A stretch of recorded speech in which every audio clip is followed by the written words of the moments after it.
Hi, everybody. Welcome to WonderCon and the Teenage Mutant Ninja Turtles, The Last Ronin, and more from IDW panel. I'm John Barber, editor-in-chief at IDW Publishing, and we've got a great group of super cool Teenage Mutant Ninja Turtles people here. Kevin Eastman, you had something to do with Teenage Mutant Ninja Turtles. I actually can't recall.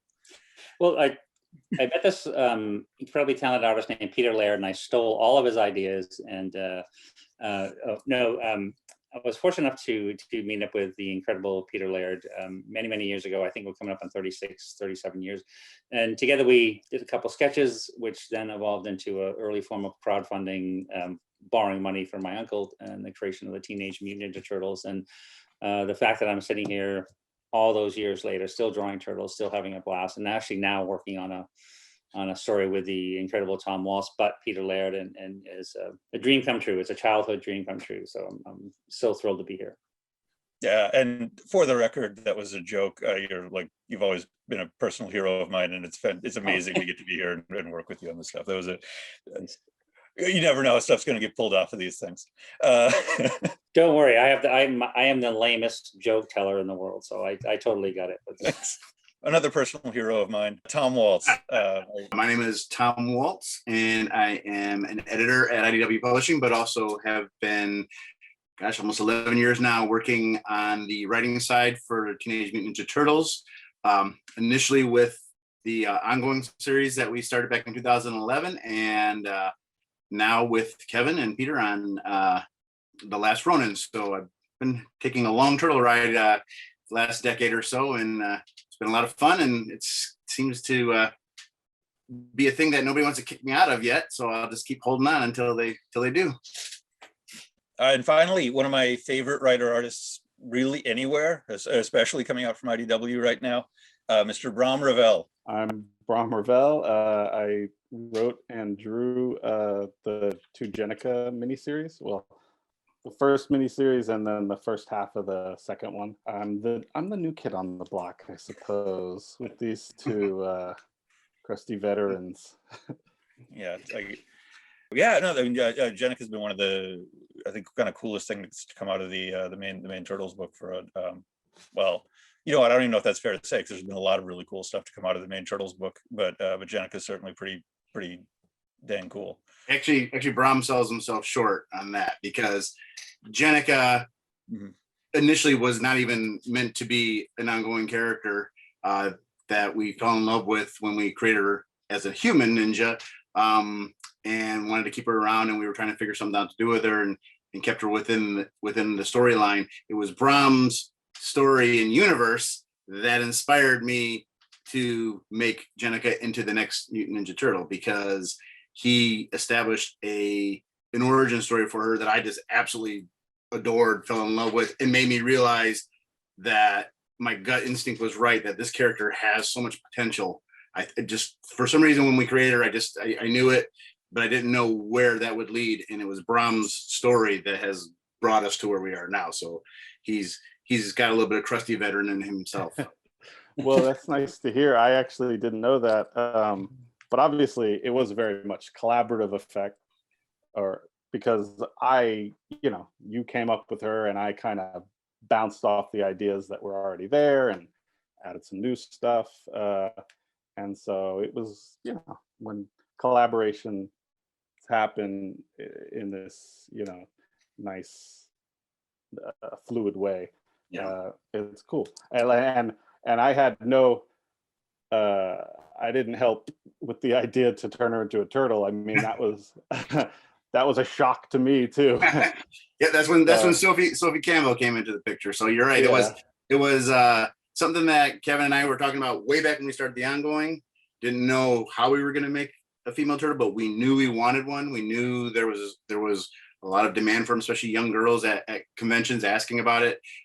Something we wanted to do. You kind of said that groundwork. Then we brought in Sophie. She created, this wonderful design, and it's like that turtle. I always say there's lightning in the bottle for the turtles. There's a lot of bottles with lightning in them. Well, I just want to address just really quickly, because it really does take a village to create one single comic book, and certainly to go through 100 issues like we have with the incredible more than 100 issues now, of course, with the incredible team at IDW. Plus, when you think of, Universe and the spin-offs, but I just don't want to I want to make sure Tom doesn't sell himself short. I mean, he had the idea for Jennica in the first place, and he uses we a lot, but a lot of times he is the driving force. And at the end of the day, wrote 100 scripts and sort of really led the team, including Bobby and so many other fantastic writers and all the artists that we got to work with. So we is used loosely, but I point the finger at Tom. And then, but I do love the idea that Tom was the first one to bring up as Jennica as a character evolved into more popularity.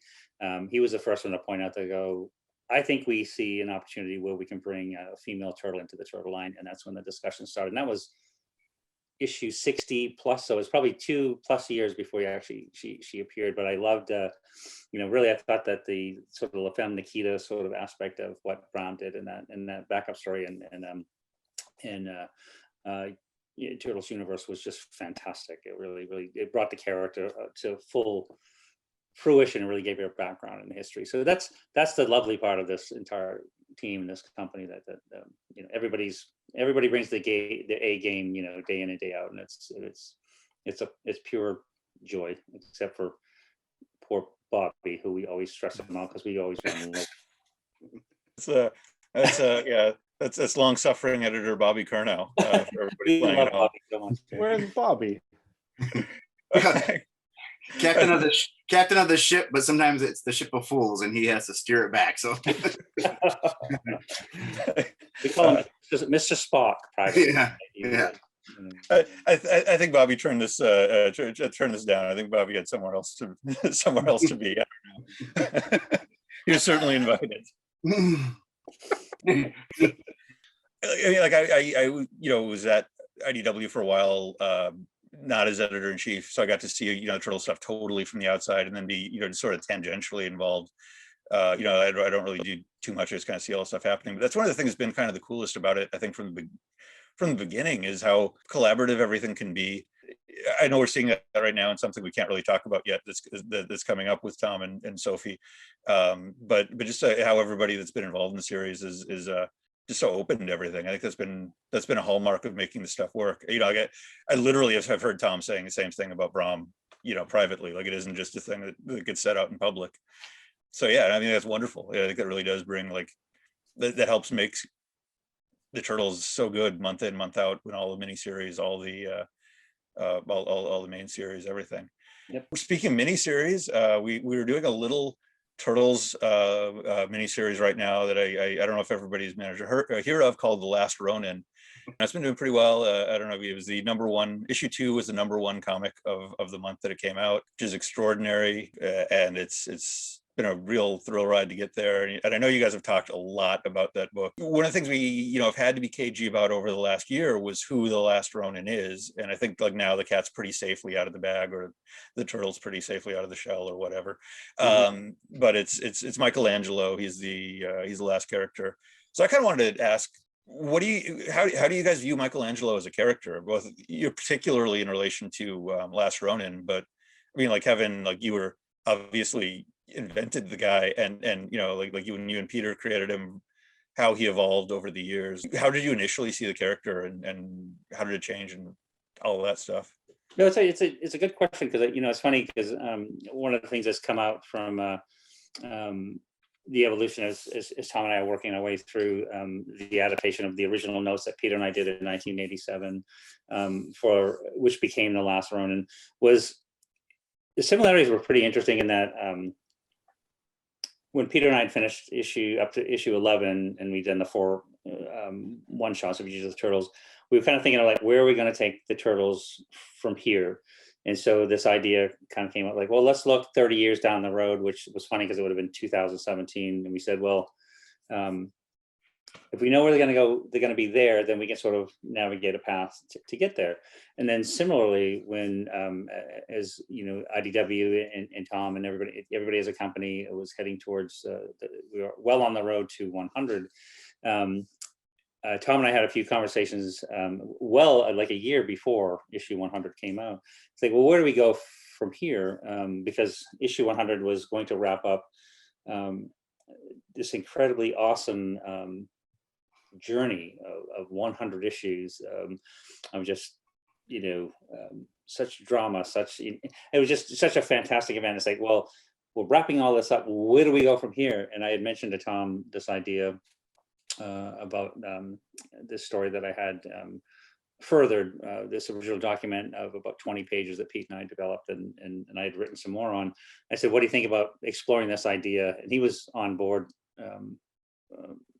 right away. And then we were thinking like, well, at that time, I think Tom still had 9 or 10 issues to write. So I just noodled around with. So we sort of fleshed it out and behind the scenes. But the idea of who the Last Ronin was came up very early on. And to me, for many reasons, I mean, this is the first drawing, the first turtle ever done, and it was Michelangelo before it was Michelangelo, the headband and the nunchucks and everything. And I just felt that really, and I think Tom agreed immediately too, that there was no second choice, because he was the one that would give us the most dramatic element, a storytelling element, where he's the least expected to have to evolve into this ferocious character that he becomes, and the character he becomes in the story, the importance of what he becomes in the story over a period of time, that the transition just gave it a really wonderful storytelling element. And then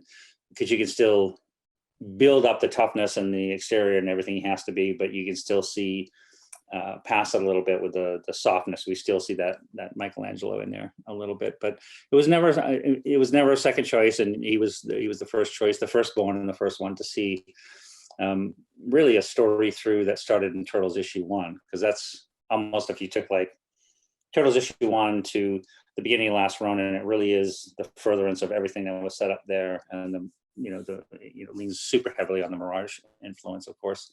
But yeah, Mikey's the one, and it's I don't want to give any spoilers because we're tempted to. Yeah, that's revelation last week when we were talking about something else, of like, this should have been really obvious. I forgot that was the first Turtles drawing. That's of course, yeah. I forgot that was Mikey. That's wild. I don't. Yeah. So I mean, well, Tom, I mean, you've been piloting Michelangelo's Destiny or you had been for a very long time. Like, what? How did all that fit in with your conception of the character, or kind of you seeing the character from the outside for a long time before you actually got to work on Turtles? You know what I mean? It's funny because, like Kevin said, this has been a little different for me with Ronin, and it's been actually a fun challenge, because with Turtles there's so many iterations, and I include IDW in that Mikey's kind of from the beginning, Michelangelo, that first drawing evolved into, I guess what most of the world, all the world thinks is the party guy, the fun guy. But obviously the Mirage stuff, if you go back, especially in the early issues and before the TV show, the first TV show, is, obviously what a lot of people describe as grittier and a little darker. It's not, it's not like the surfing skating dude necessarily early on. And like Kevin said, the Last Ronin, the intent from the very beginning when he and I started working on it was that there would be a heavy Mirage influence, but the reality is it's more like Dark Knight Returns, where it's a heavy Turtles influence. So that means a lot of things to a lot of people. So we needed him to be recognizable, which was something we did in the ongoing as well.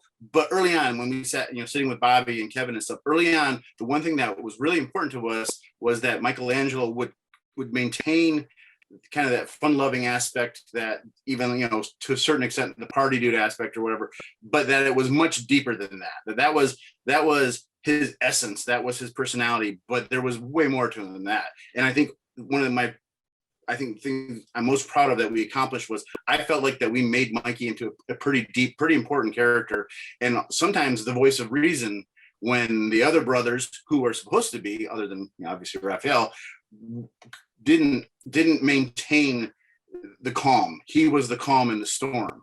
It wasn't chaotic party guy. It was the calm in the storm. He was just the guy, the eternal optimist that found a way to balance everybody, to bring everybody, together when they wanted to split.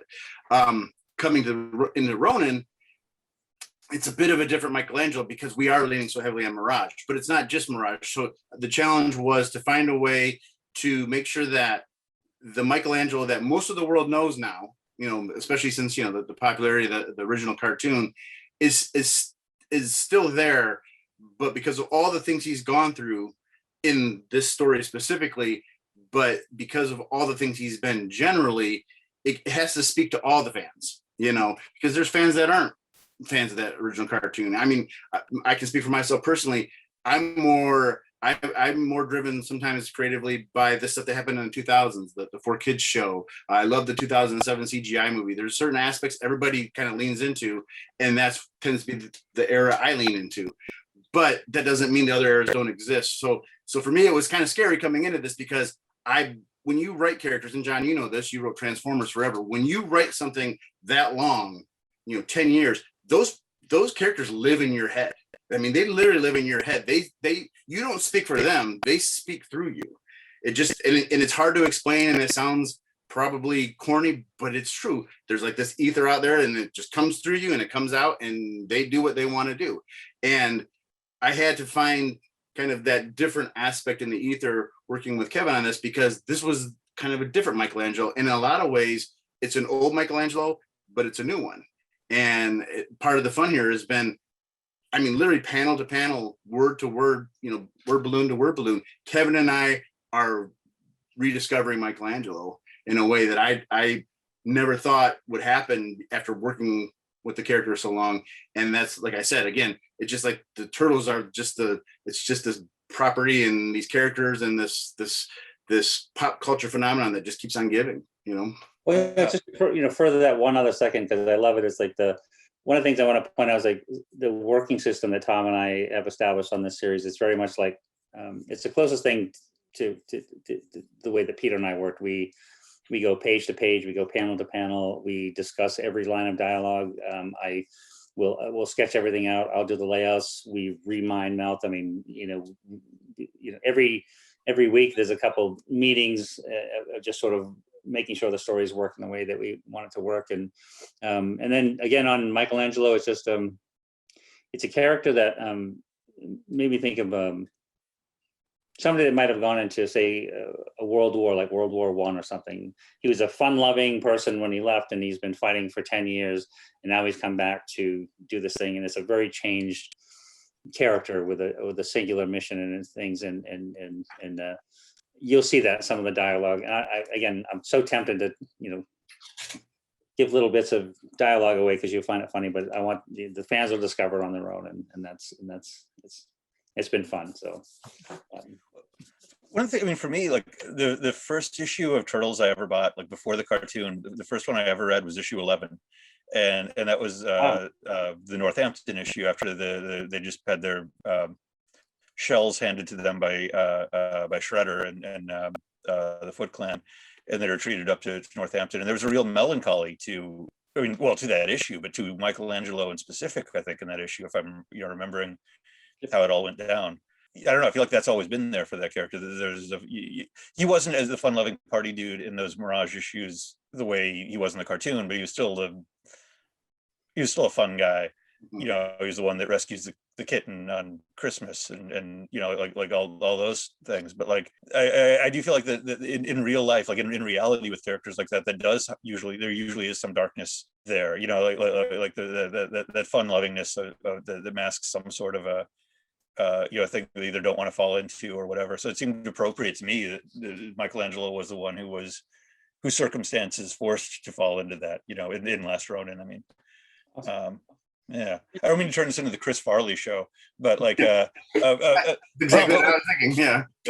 You remember when you were with the Beatles and no, I'm kidding. No, but it's so right. In fact, I'm so glad because that was honestly, that was, as I touched on this a little bit ago, it was just by the time Peter and I finished issue 11, that was the moment when we started working on this idea of the story set 30 years in the future, because it was like we'd wrapped it up, and that was one of my the Leo issue 10 and 11 were some of my favorites. I love them all dearly, those things, but there was just something about that issue that sort of firmly established the family aspect of all things turtles. You get that one shot of, you know, all turtles after they had rescued April from the ice, and it's like Casey and Splinter, and that's the original family. That's been the original family through every version of the turtles throughout. And so I think that's a lot of stuff that you know, what I love about the IDW series, and that a lot of stuff that Tom and the whole team, Nickelodeon, everybody staged, was pulling ideas from different turtle universes to create this platform to tell stories from.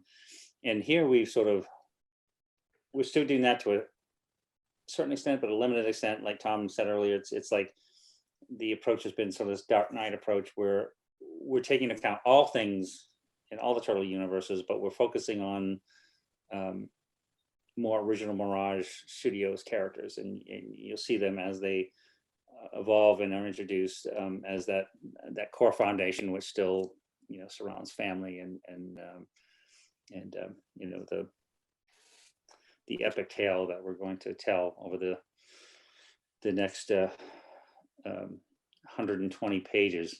Tom, we're working like crazy. So yeah, we've got 120 pages to go. So buckle up, everybody. Things are gonna get crazy.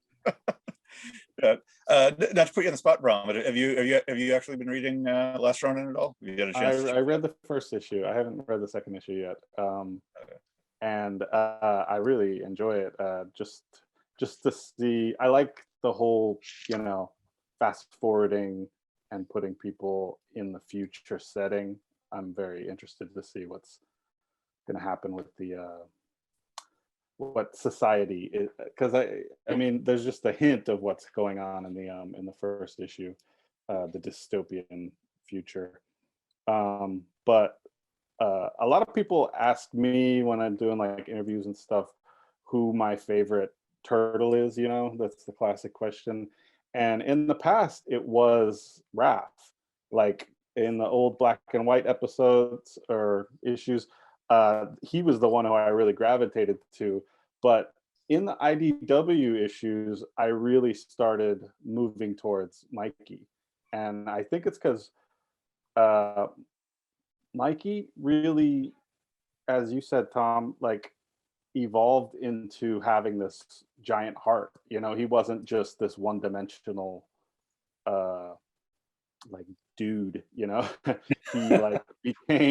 He kind of became this, you know, he does have that aspect of him, and he does have that fun, loving aspect to him, which is very fun when he's, you know, jumping around and making jokes and knocking people on the head. But then, you know, he has this deepness to him that I think is very endearing.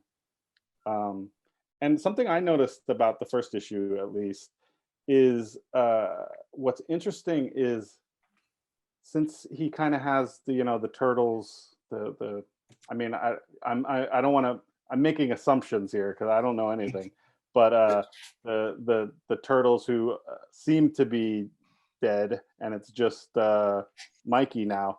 He's kind of absorbed a little bit of their personalities too. Like he's taken the leadership role that, you know, Leo was, and he's a little grittier the way Raph was, and there's even like the assumption that, like, if he needed to, he could, you know, do some hacking with the wires to get through something, the way Leo was the tech guy, or Don was the tech guy. So I thought that was interesting too. Like it seems like he evolved even more, you know, and is now, while he still does have the heart, and that makes sense that he might have been the one to persevere for whatever happened, that he also has adapted a lot of the qualities that made them strong as a team. Now they're kind of internalized. Yeah, that's a good, you know, it's a wonderful sum up in so many ways, because that really was something that you know, we feel like in the story that Tom and I were very aware of, and diving into it, is that he is carrying the weight of the entire family. And so as that, you know, as the issues evolve, and you'll see how that all unfolds, but it is sort of, it's one of those things, and that was where, you know, it's much like choosing Michelangelo as the character. When I decided on the name The Last Ronin, it was, you know, which we all loved and agreed. It was just sort of, it was that. It's like, you know, it's got to be so important and sort of the foundation of the story. And so yeah, it's heavy. It's even turning in some parts of it, and Tom, I'm sure will agree. It's like it's gotten. We always knew it would be kind of heavy and it'd be intense, and we had staged from the very first draft some pretty incredible set pieces and you know, fight scenes and things. Thus the longer page count and the oversized ness of the published issues, like the original Mirage series. But it was intended to be intense, pretty intense. And you know, we still got like 120 pages to go. Talk about intense. After only one issue, I already was like, I want to see the expanded universe now. You know, I want to see it ongoing. A big part of that, you know, we've been talking about the story and the characters, but I feel like we should. Nobody else from the creative teams here, but we should be talking a little bit about the art and how it's all coming together. I mean, you're doing all the layouts, and you'll be able to see those layouts if you're watching this in the director's cut that we're putting out for #1, which are, if you've ever seen Kevin's layouts, they're really cool. Like, they're really neat to see. So, but with Ronin, when we approached it, specifically, I wanted to make sure that Tom and I agreed that we would work very similar to the way Pete and I worked in the original time period. Was we talk about the story, we know where everything's going in the issues, but that evolves issue to issue based on the layouts, because the layouts do affect what we're doing. And that's sort of, you know, we you know, the day before yesterday, we were up here going through scenes that we wanted to change in one of the issues that evolved out of what we've done in some of the other issues. Again, the structure is the same, but it's that those layouts, that evolution is an important part of, you know, it's like we're driving cross country and we're taking turns driving. How's that for an analogy? That's pretty good. The twins, Isao and Isaac Escorza, are doing the present day sequence with Ben Bishop doing the flashback sequence, which, again, once you read issue 2, you know, the flashbacks aren't some minor part of the story. That's a very integral to the stuff that happens. And you came back and did some finishes. You did what was it, 5 pages of inks on that original duo shade paper that I think I did a video about that issue, and pretty much all I talked about was the duo shade paper. I've always been fascinated by that, but like the way you drew it, because it looked just like the Mirage, you know, the Mirage issues. But thanks, I'm glad you brought it, because, you know, and all of us can express our admiration for what Isaac and Isao are doing. They're 2 twins that draw pretty much identically. They work together, and they, you know, the materials that we're giving them, and they kind of stepped in. I discovered them.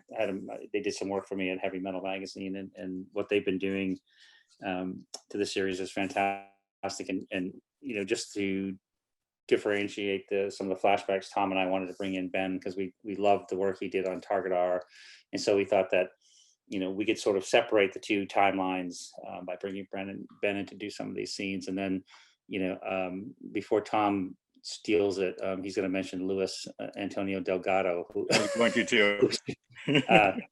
Man, that guy is a colorist of, you know, he should get an Eisner on I don't know. I just love, he's doing such an amazing job on this series. The colors on issue 3, I mean, you know, I told you that a couple of weeks ago, were revelatory to me. Like I saw those and I was like, oh wow, now I just got something I didn't get before, just because of I recognized the color choices he was making and what he was pulling from, and it was yeah, really cool. No, the team is just you know, we're quite blessed, and we're all working hard to, you know, it's just it's fun, it's awesome, and it's intense, and it's big, it's the big time, the big show. And longtime Turtles letterer Sean Lee rounds out the team. Got to throw him out. He's never going to watch this, but just in case. But as important and amazing and as much as I love Last Ronin is, it isn't the only Turtles limited series going on right now. And Brahm, you've been very, very patient for all this. But Jennica 2, the as the title indicates, the second Jennica series that you've been writing and drawing.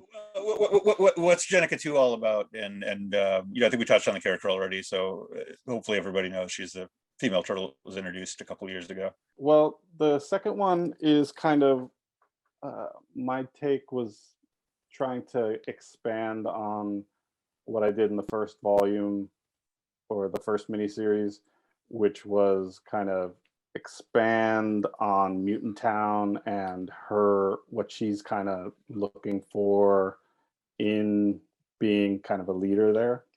I mean, for me, what was interesting about Jennica before she became a turtle was that she had this very complicated past. I mean, when we first met her, she was the lead assassin for Shredder and in the Foot. And what was interesting is how she transitioned into first being Splinter's right-hand man and then kind of being, the Turtles' adopted sister, and that's a kind of crazy arc, to go from being, Shredder's lead assassin to being, one of the family. And so when I did that that backup feature that Tom talked about, the main thing was trying to encapsulate in this character what was the mindset of someone who could make that journey. So for me, she was someone who was always looking for family, and someone who could be misled down the wrong path. And that was kind of what I was trying to establish with that first little backup feature before I knew she was going to be a turtle, 2 years later.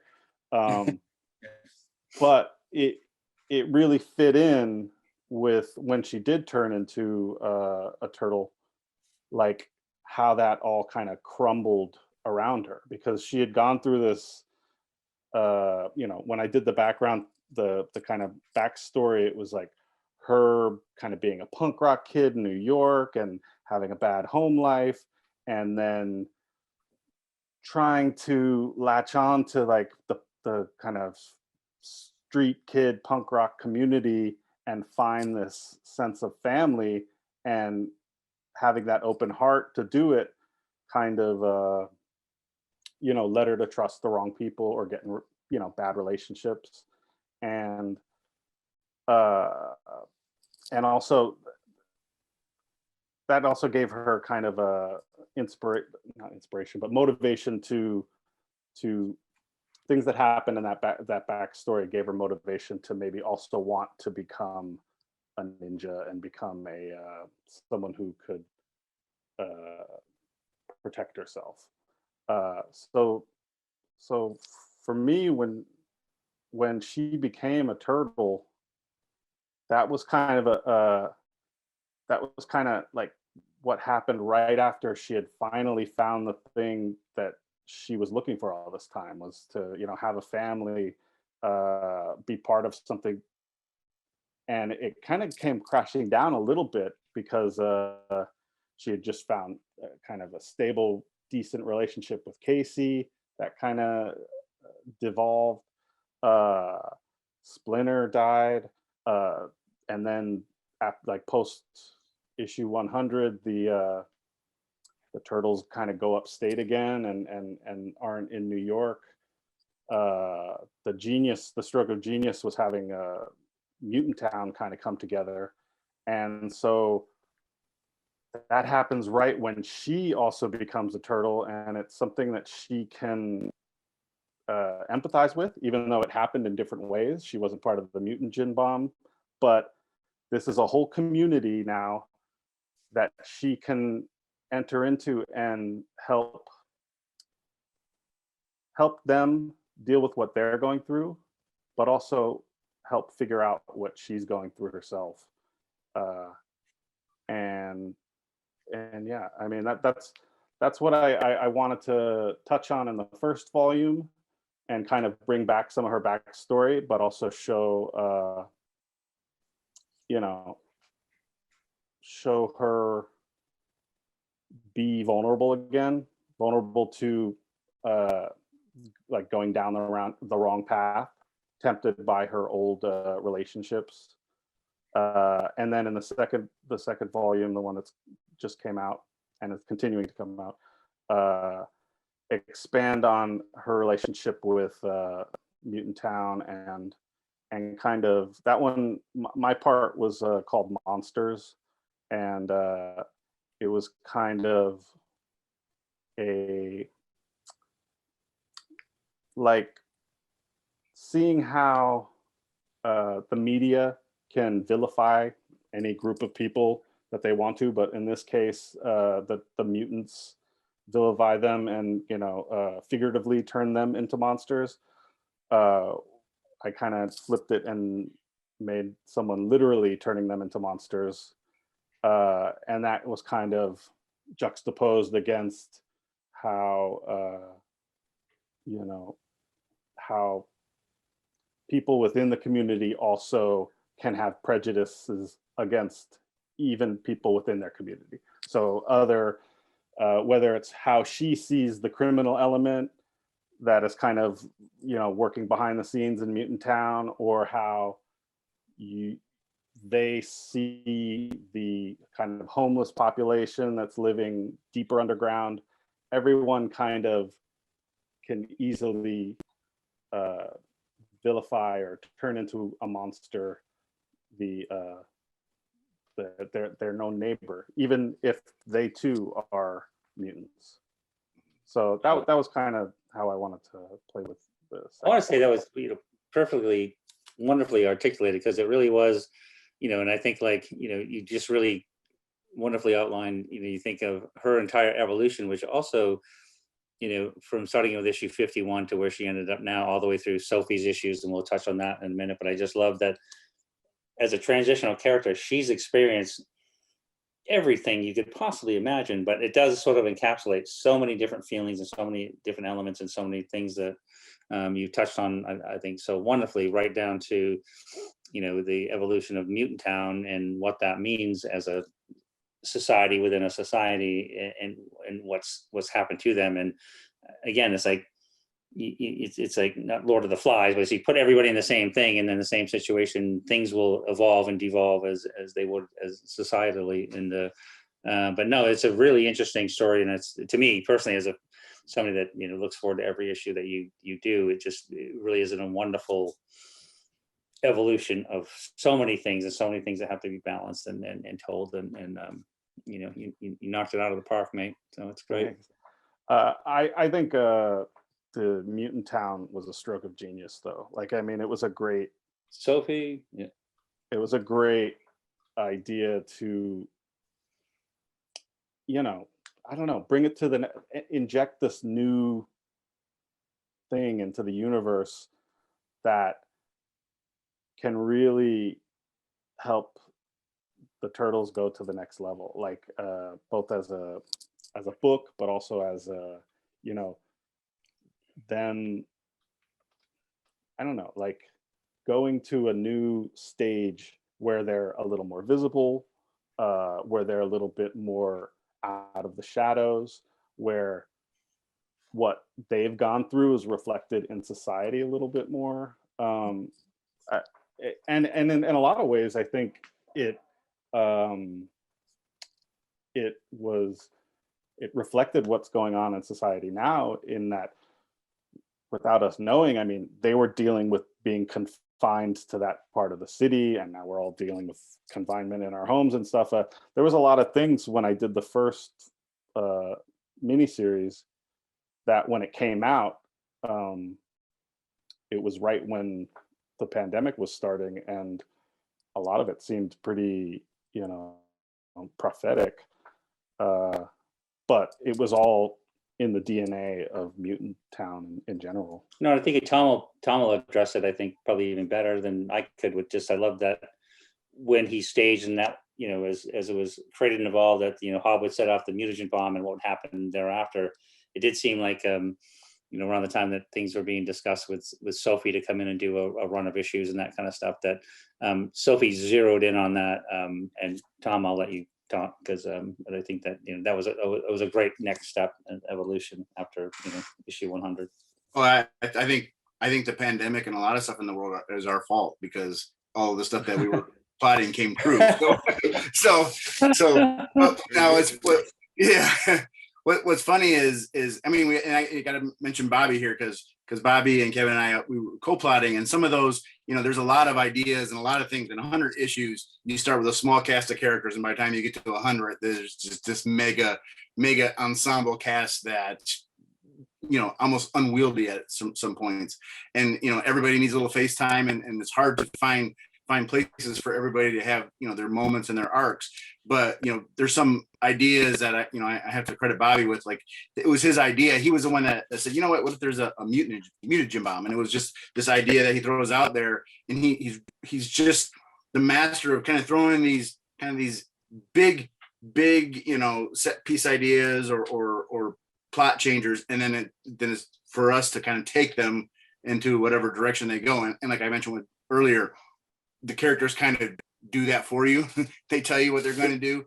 But it is interesting to me that there's a lot of things that were happening in our story that, you know, not because we were pulling from the world. It's just that maybe this is the world, and maybe that's why Turtles work so well, because despite all its weirdness, at its core, there's family values, and there's conspiracy, and there's political intrigue. All that stuff is there, but not and the characters are weird enough that you can kind of play that real, which is bizarre. You know, you don't have to have them doing super crazy things. They're just crazy characters in a world that's already crazy. So I mean, think about it. You've got a wall.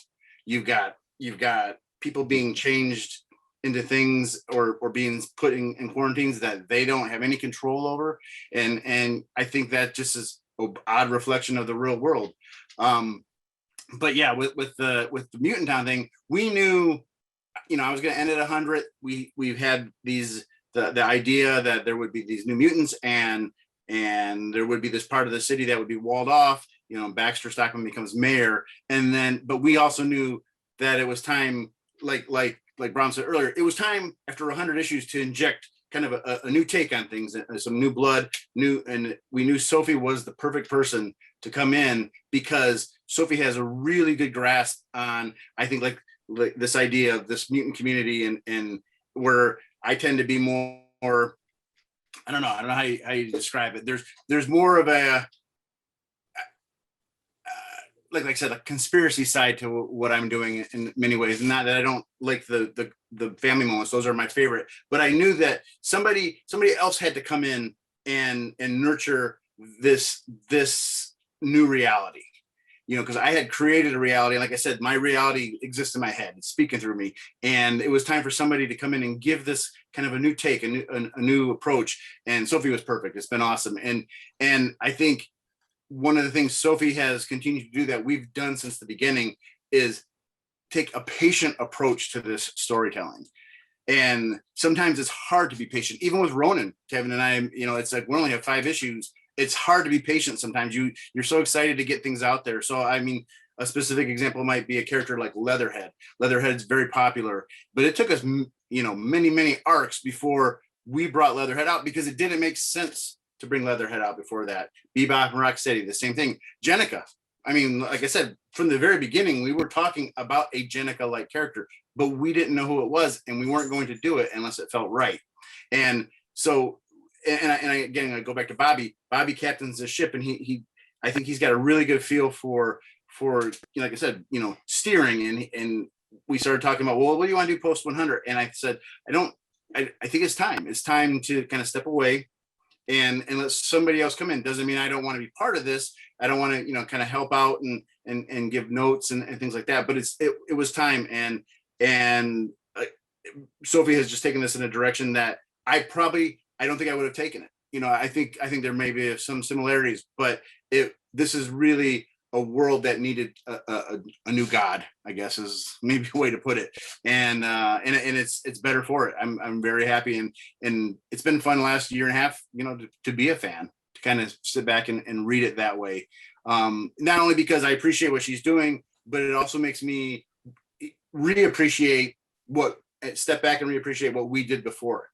Because when you're in the middle of it, you're just in the middle of it. It's hard to even look past the next page. And now I can it's fun to look at this big picture that we built and that's expanding through Mutant Town. That's awesome. Yeah, I'm getting word that a washing machine convention is coming into this Zoom room in 2 minutes. Like they need the space. We're getting kicked out. No, I'm just kidding. We've been here for a while, so we got to start wrapping up. But actually, that is a great segue. We didn't really have time to talk about it too much, but Tom is also coming back to that mainline Turtles universe with the annual this year that Casey Maloney is doing the art on.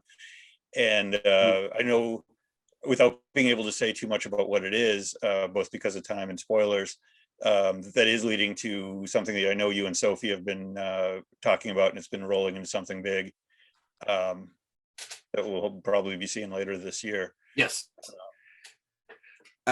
It's going to come out of, well, there are some dangling plot lines deliberately set at the end of our 100 issue run. There were elements from the very beginning. I won't give too many spoilers, but the Pantheon family plays a huge part in this, and that's some of my favorite characters that we created during this run. And Brahm, some of my best ideas are your ideas. So there's something from Jennica 2 that you did that has inspired a direction I'm taking this. So basically, in a nutshell, I'm a huge Scott Snyder fan. I'm a huge Jonathan Hickman fan. John knows that. These guys are like event people. And when I was asked if I wanted to come back, I said, you know what? I don't want Sophie to go away, but I do think there's an event that she and I can work on together based on stuff that was in the run from 1 through 100, but also inspired by the new stuff that's happening both in the ongoing and the stuff like Jennica. And so we sat down, we started talking, and just the annual will be the prelude, the annual 2021, with my longtime creative partner, Casey Maloney, the first artist I ever worked with in comics, and I've continued to work with for 2 decades. We are setting the stage for what we are going to be calling the Armageddon game.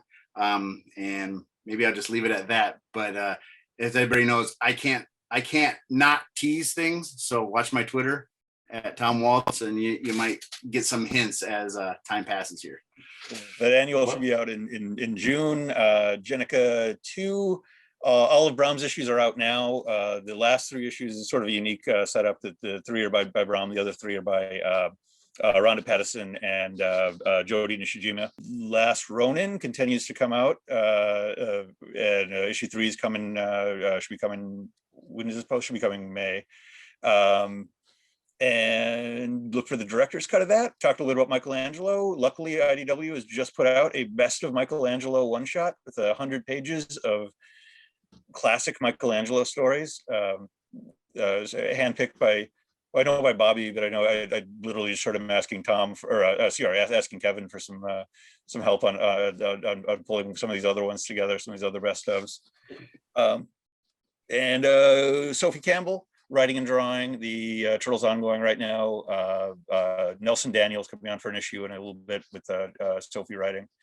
But that's leading up to some big stuff, or, leading up to the culmination of a lot of stuff that Sophie's been working on for the last, 20 months or so. Yeah.